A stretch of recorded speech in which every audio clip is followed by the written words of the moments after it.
जिंदगी की जंग तब तक जारी रहेगी जब तक मुझे जीत हासिल नहीं हो जाती। তো জয় হিন্দ মেরা ফৌজি ভাইও, জয় হিন্দ মেরা লাটলো। তো আজকে তোমাদেরকে জানাবো তোমাদের অগ্নিবীর জিডি 2024 এইচ লিমিট কত ধরা হয়েছে এবং লাস্ট এইচ লিমিট কত ধরা হয়েছে এবং শুরু কত ধরা হয়েছে এবং যেটা 13 তারিখে ফর্ম ফিল আপ শুরু হবে, যেটা 9 তারিখে হবার কথা ছিল সেটা কিন্তু হয় নাই। কিন্তু 2023-এও এটা হয়েছিল দুদিন পর, যেটা ডেট দিয়েছে তার দুদিন পর থেকে শুরু হয়েছে। তো আমাদের 9 তারিখে ফর্ম ফিল আপ শুরু হওয়ার কথা ছিল, তাই 2024-এ 13ই ফেব্রুয়ারি থেকে আমাদের অগ্নিবীর সমস্ত জিডি ট্রেডম্যান এবং ক্লার্ক সমস্তই কিন্তু ছেলে ফর্ম ভরতে পারবে।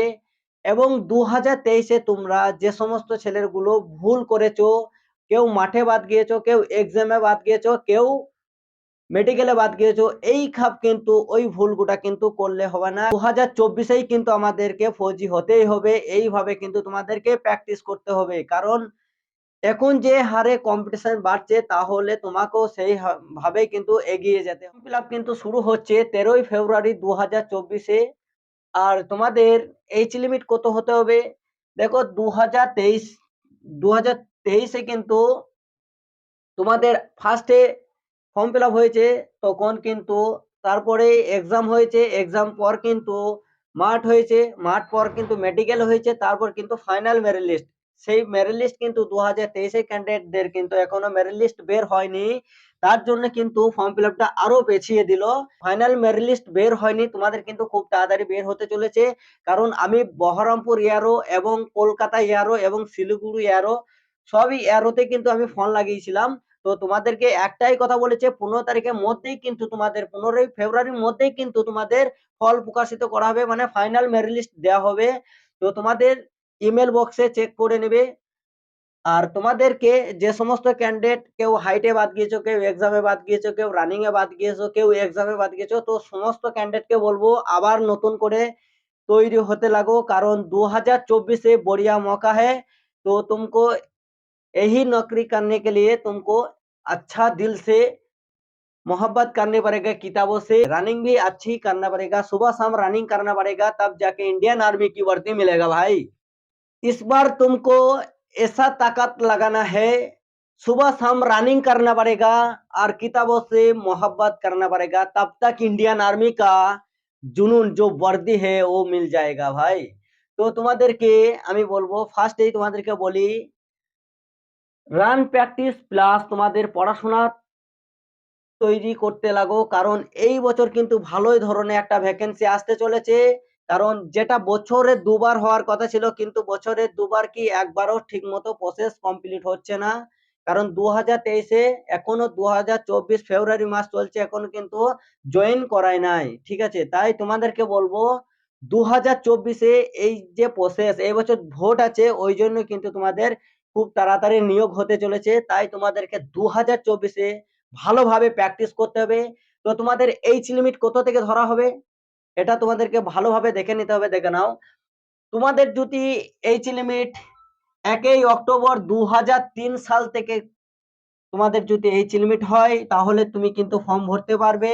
আর লাস্ট বয়স, মানে যে সমস্ত ভাইরা আমাদের এই বছর 2007-এ জন্ম সাল, 2007 নতুন ভাইরা আসছো, তোমাদের বয়স কত রাখা হয়েছে? 1 এপ্রিল 2007 থেকে তোমার যদি জন্মসাল হয়ে থাকে, তাহলে কিন্তু তুমিও ফর্ম ভরতে পারবে। আর যে সমস্ত ক্যান্ডিডেট নতুন, মানে 2-3 বার মাঠে গিয়েছো, 2003 সালে যাদের জন্ম আছে লাস্ট অক্টোবর মাসে, কিন্তু তোমরা 1 অক্টোবর 2003 সাল কিন্তু হতে হবে, তাহলে কিন্তু তুমি ফর্ম ভরতে পারবে। যদি অক্টোবর মাসে যদি নবম সেপ্টেম্বর হয়, তাহলে কিন্তু তুমি পাবে না। সেপ্টেম্বর মাসে 1, তাহলে কিন্তু তুমি পাবে না। অক্টোবর মাসে যদি 1 তারিখ 2023-এ দিনে যদি জন্ম হয়, তাহলে কিন্তু তুমি ফর্ম ভরতে পারবে। আর 1 এপ্রিল 2007 যদি হয়, তাহলে কিন্তু তুমি ফর্ম ভরতে পারবে, এর বাইরে কিন্তু যেতে পারবে না, ঠিক আছে? তো তোমাদের ফার্স্টে বলি, যে সমস্ত নতুন ভাইরা আমার আসছো ইন্ডিয়ান আর্মি চাকরির জন্য, তো তোমাদেরকে বলবো, তোমাদের ফার্স্টেই বলবো তোমরা এখন থেকে পড়াশোনা স্টার্ট করে দাও, কারণ যে হারে আমাদের কম্পিটিশন হয় তো আমি বলবো মাধ্যমিকের প্রত্যেকটা সাবজেক্টে তোমাদের 33% যদি হয় তুমি তাহলে শুধু স্টেট মানে ফর্ম ভরতে পারবে আর্মিতে। আর তোমার যদি গড়ান 45% থাকে তাহলে কিন্তু তুমি জিডি পোস্টে ফর্ম ভরতে পারবে। আর তুমি যদি মাধ্যমিকে 33% মানে প্রতি সাবজেক্টে যদি 33% পেয়ে থাকো, আর তোমার যদি এইচএস পাস হয়ে থাকে, তাহলে কিন্তু তুমি 45% গড়ান থাকতে হবে, তাহলেই কিন্তু তুমি জিডি পোস্টে তুমি ফর্ম ভরতে পারবে। আর তুমি যদি বলো শুধু মাধ্যমিক পাস আমার কি জিডিতে হবে 33% আছে, তাহলে কিন্তু হবে না। শুধু মাধ্যমিকে যদি শো করো তাহলে কিন্তু তোমাকে প্রত্যেকটা সাবজেক্টে মানে গড়ান 45% হতে হবে, তাহলে কিন্তু ইন্ডিয়ান আর্মিতে তুমি আসতে পারবে। আর তোমাদের ফর্ম ফিল আপের ডেট তো বুঝতেই পারছো, 13ই ফেব্রুয়ারি 2024 থেকে কিন্তু ফর্ম ফিল আপের ডেট শুরু হয়ে গেছে। তো তোমাদের খুব তাড়াতাড়ি এক্সামও হতে চলেছে, এপ্রিলের মধ্যে কিন্তু ফর্ম মানে এক্সাম হবে, মাঠও খুব তাড়াতাড়ি হয়ে যাবে। তাই তোমাদেরকে বলবো একসঙ্গে মাঠ এবং এক্সাম দুটোই কিন্তু একসঙ্গে প্র্যাকটিস করতে হবে, তাহলে কিন্তু তুমি ইন্ডিয়ান আর্মিতে চাকরি পাওয়ার যোগ্য হবে। না হলে কিন্তু এখন যে হারে কম্পিটিশন চলছে সে হারে কিন্তু চাকরি পাওয়াও মুশকিল। তাই তোমাকে রানটা ভালোভাবে প্র্যাকটিস করতে হবে। যে সমস্ত ক্যান্ডিডেট 2023-এ রানে বাদ গিয়েছে, তো তাদেরকে বলবো ফার্স্টে তোমরা রান প্র্যাকটিসটা বেশি করে করো। আর যে সমস্ত ভাইয়ের আমার এক্সামে বাদ গিয়েছে তাদেরকে বলবো, সেই সমস্ত ক্যান্ডিডেটকে বলবো আগে এক্সামটা তুমি ভালোভাবে প্র্যাকটিস করো এবং একবেলা রান প্র্যাকটিস করো, তাহলে দেখবে তুমি এই বছর পাসও হয়ে যাবে এবং ইন্ডিয়ান আর্মিতে চাকরিও পেয়ে যাবে। ঠিক আছে?